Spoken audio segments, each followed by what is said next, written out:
Hey guys, we're with SS Doctor Who, who's going to be playing in the Invitational in just a little bit.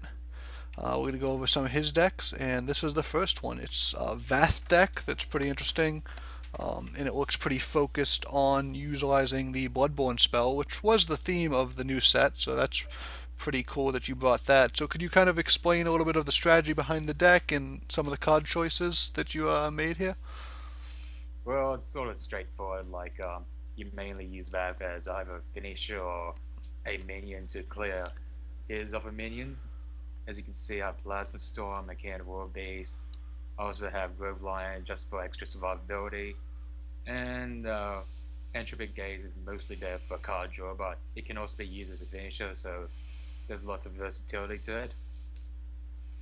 Right. Yeah, and of course you have the Drogon kind of cryptographer combo that can kind of burst out for a lot of damage.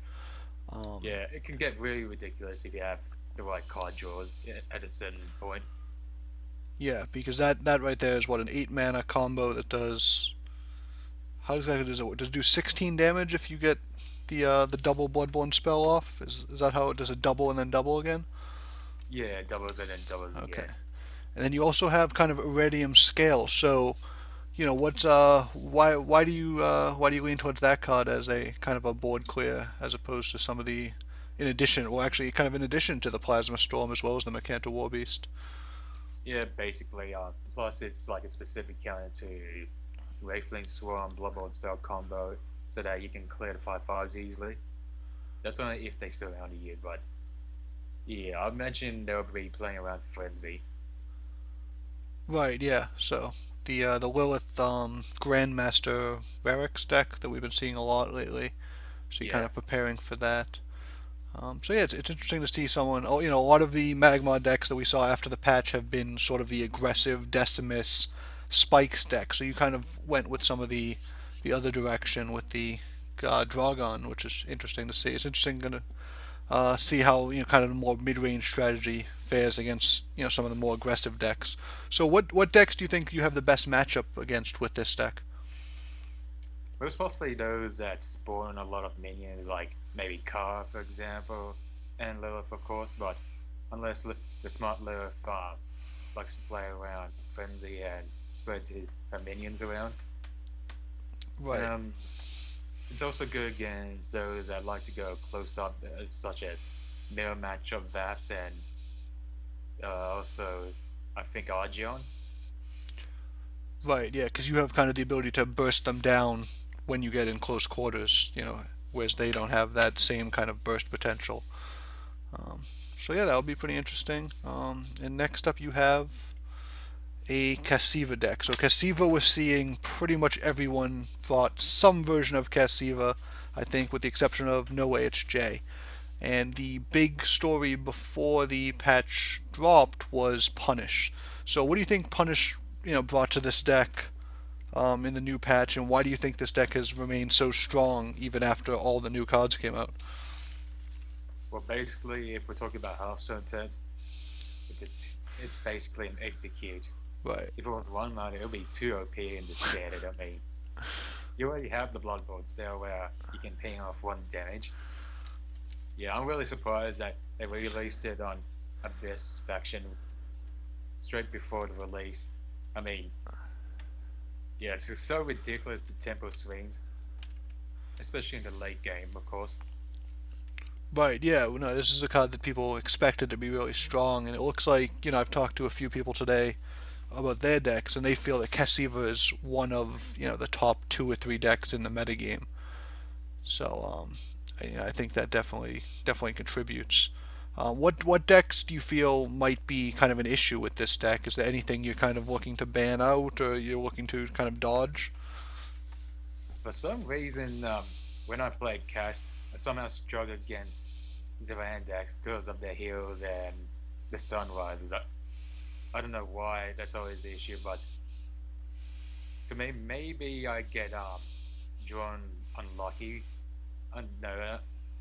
The problem with Zerandax is consistency. Like you need to have the right cards at the right time. Like, but for some reason, I see that every time, even when they don't have like Scintilla on the board or yeah.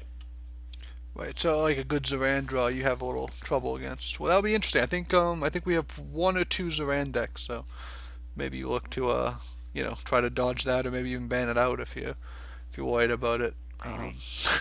And another thing, I'm pretty sure it struggles a bit against the slower line on decks such as Ironclad, because, well, okay, although it has Punish, sometimes they can chain Ironclads, and I don't have any other easier ways to deal with it. Plus, if they're running Aegis Barrier, it'll be a lot more difficult for me to pull off unless I have minions aboard that can kill it.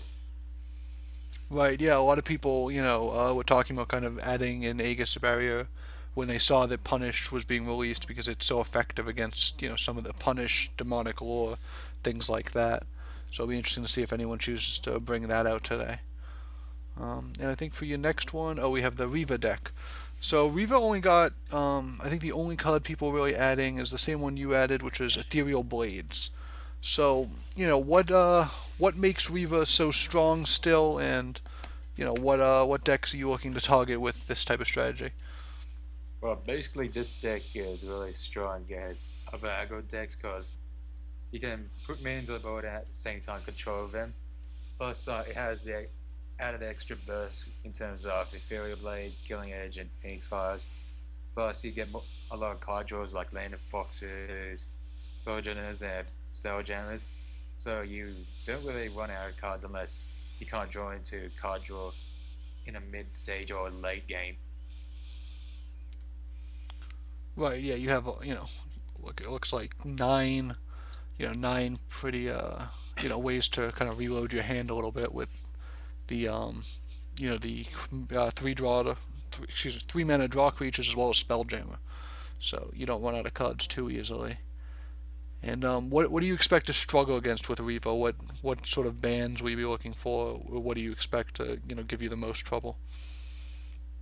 Well, against Reeve, even though it ticked in on it a bit, so it struggles against more late game cards that like to survive, like sort of like liners with their Aegis barriers and Enclaves, all that stuff. But I don't think there's a lot of those going around the late game. But I might run Enclaves to maybe Aegis barrier, so that card can struggle a bit against it.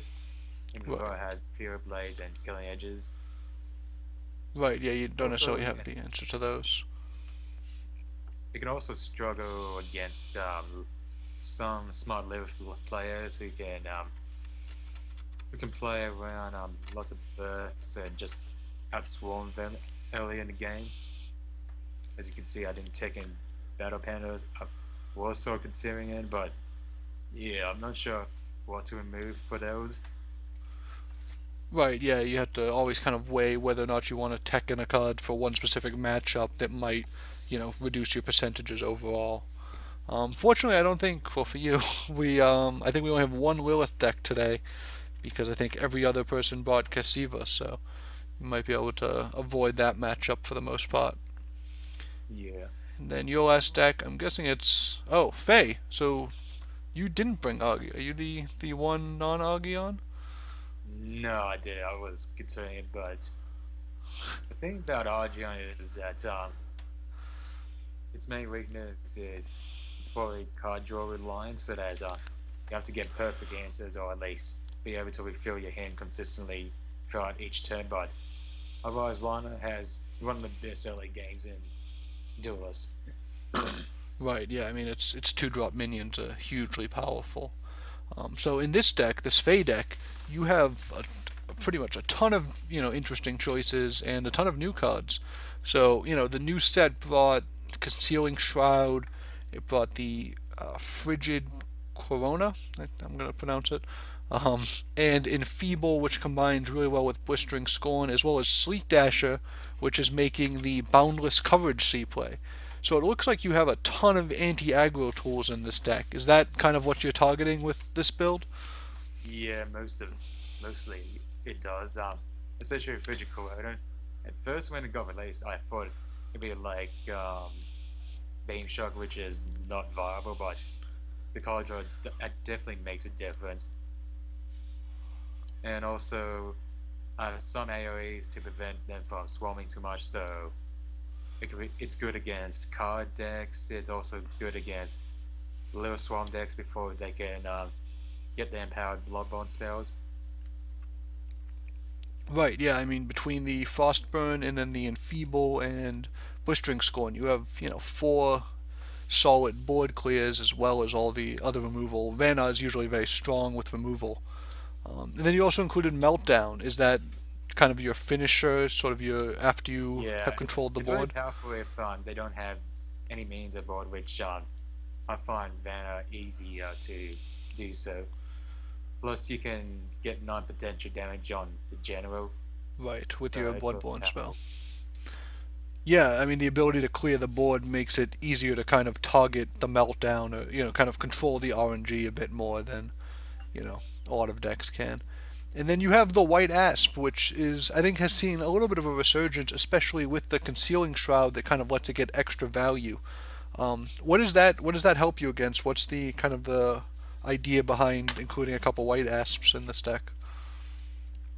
Just add those so that you can have extra means on board, so that they're having a hard time contesting the board. It could also be used as an obstacle, so that you don't have to get hit by enemy means. Like you can impede their movement, so that they well get efficient trades. Right. It Yeah. can be used to go face, but sometimes using it to control the board is just as important. Right. Yeah. I mean the 3/3 walls are actually fairly substantial for someone to kind of battle through, especially if you're able to get all three of them or even more with the Concealing Shroud. So yeah, this is I think this is one of the more interesting decks and definitely utilizes a lot of the new cards. And I think Vanna got maybe not the splashiest new cards in a lot of ways, but a lot of very solid spells. So it's interesting to see how you incorporate all of those. So you brought definitely some interesting decks, and I wish you good luck. Thank you Um, for that. and 8 players, all you gotta do is win 3 rounds. It looks like so. Best of luck to you. I hope you perform well. I hope I perform well too. Thanks.